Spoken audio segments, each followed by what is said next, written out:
Breaking news: MSG is actually good for you. This message is brought to you by the American Chemical Society.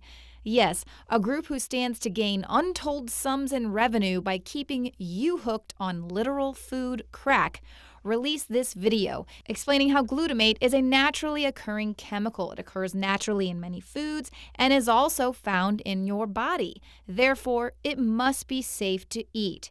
And for those of us experiencing headaches, nausea, heart palpitations, hyperactivity, and a myriad of other physical ailments, well, it's probably all just in your head. Now, scientists do report that mild symptoms can occur in some individuals, but only if they consume large amounts of MSG on an empty stomach. One article asks, if MSG is so bad for you, then why doesn't everyone in Asia have a headache? And that's a very good question. But whether or not it exists in nature or it's used widely in Asia is irrelevant. Not only does the video fail to explain how naturally occurring glutamate differs from industrially produced glutamate, it's the way that MSG is used in our culture that is directly linked to the long list of problems associated with MSG. Overprocessed, packaged, and canned foods lacking in nutrition are coated with MSG to give it flavor. It's the American way, and MSG is a crucial ingredient in no-fat or low-fat food.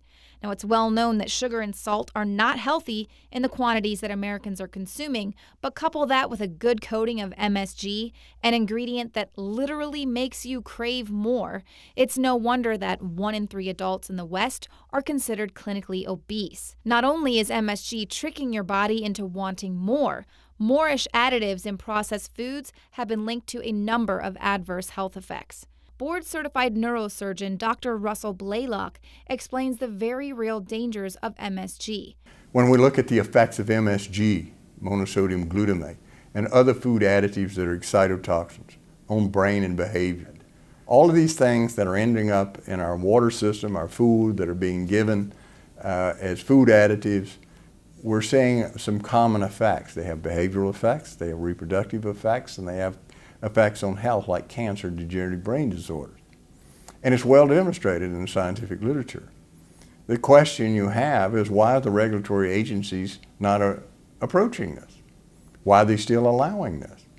When there's compelling evidence that it's harmful.